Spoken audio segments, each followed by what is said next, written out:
Good day everyone and welcome back to Weekly Rush, the series where I show you all the fastest and most effective ways to complete all the weekly challenges in Fortnite. This is week 7 of chapter 4 season 4 and this week we got the Mae Snapshot challenges, the final snapshot challenges, as well as the regular weekly challenges, and I also talk a bit about the Fortnitemares challenges. As always, let's first get started with the Mae Snapshot challenges. Deal explosive damage to opponents. Use an EMP grenade on a vehicle and turret. Talk to Nolan Chance or Fish Stick. Then it splits into secure forecast towers, surviving storm phases, and collecting blasts from eliminated players. Then talk to Mae. Damage Revenant Kato Throne to collect chrono cells. Charge the chrono cells by entering a rift.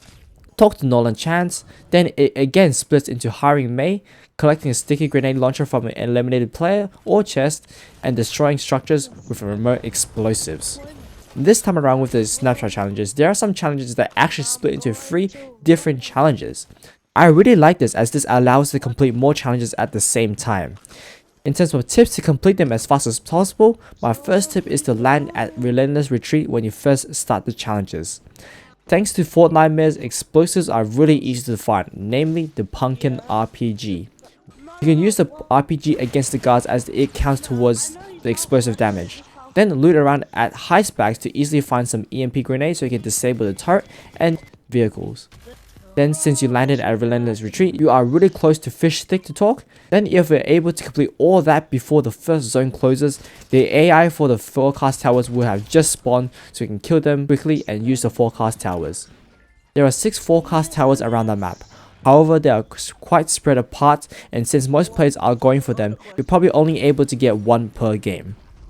My next tip is the relatively small one. After damaging Revenant Kato Throne and collecting his chrono cells, there is a rift right in the building of Eclipse Estate where you can use to charge. Then from there immediately start gliding towards Nolan Chance. To be honest with you all, this is pretty much all the tips I have for you for the snapshot challenges. Most of these challenges this time are not too hard to do. You can do quite a few of them just by playing the game, and some of them are also so spread out that you can't do them all in just a few games. You have to take a few games to do them. Don't forget though that once you complete all the snapshot challenges you can do in a match, you can start working on some of the weekly challenges so you don't wasting any time to finish up that match. Speaking of the regular weekly challenges, let's cover them right now. Destroy slurp or slap barrels by hitting their weak points, which leads to opening chests or high specs before the first storm circle closes. Collect ammo from eliminated players, which leads to visiting named locations without entering a vehicle in a single match. Collect business turrets in different matches, which leads to dealing damage to enemy players within 10 seconds of using a door. And the final extra challenge is to eliminate players with suppressed weapons in a single match. This time around, I'm not going to tell you all how to do these challenges per game. Instead, I'm going to be telling you all when you should be going for these challenges based on what stage of the snapshot challenges you are. This is because most of these weekly challenges can be done just by playing the game, or they're really close to the snapshot challenges so you can do them while doing the snapshot challenges. For the collect business turrets in different matches challenge, I recommend start going for this challenge as soon as you start doing the snapshot challenges.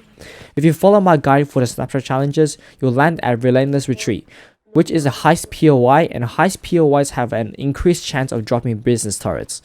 You will need to do this challenge over 3 different games, which coincidentally also is the amount of forecast towers you need to secure. So it is a really good idea to complete these 2 challenges side by side. First finding a business turret at Relentless Retreat, then securing the forecast tower. Once you have done those challenges, continue on with the snapshot challenges until you get to talking to Mae. In a new game, drop at Slappy Shorts and immediately destroy 5 barrels using weak spots. Slappy Shorts is covered with these barrels, so it should be pretty simple to do. Then immediately go search 10 chests before the first zone closes. Again, Slappy is covered in chests and you got around 5 minutes to do this challenge once you drop, which is plenty of time to do. While you're still at Slappy, there are also plenty of doors you can use to deal damage to players. Guards won't work, so you have to either go for AI players or real players. Once you manage to get all this done, you can make your way towards Mae, who is nearby, so you can easily talk to her. Now for all the rest of the regular challenges, you can do most of them just by playing the game. Just make sure for the extra challenge that you play a game mode that has teammates and finish anyone you down using a suppressed weapon. It doesn't matter what you knock them with, just make sure you finish them with the suppressed weapon. One little note for the visit name locations without entering a vehicle in a single match challenge: when you're going for it, you cannot enter a vehicle at all. If you ever enter a vehicle at any point, the progress of that challenge will reset, and any POI you visit will not be able to use for your progress for the rest of that game. So be sure not to enter any vehicles. Now before we end this video, let's quickly talk about the Fortnitemares challenge. All the Fortnitemares challenges are really simple challenges that most of you can do just by playing the game. There are some challenges you have to pay attention to though, like ringing a doorbell, but other than that you can just play the game and you get them done. Since these challenges come out every few days, I am not going to cover them in a weekly rush video due to them being so simple, and I don't want to make a 2-minute video for every few days to cover these simple challenges. However, if you guys do need some tips and help with some certain challenges, or if I find some tips for some of these future Fortnitemares challenges, be sure to check out the comment section where I'll post any tips I find, or can help you guys if you need any tips. Then after that is all the challenges of week 7 of chapter 4 season 4. I really like how the snapshot challenges this time around have some challenges that allow us to complete them at the same time. Really doesn't make us do all the challenges one at a time.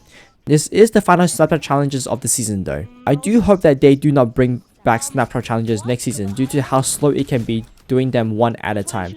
But if they were going to bring them back, them giving us some challenges to complete at the same time will greatly help with getting them done faster. Be sure to like and subscribe so you don't miss any of my future weekly rush videos, and see you guys all next week.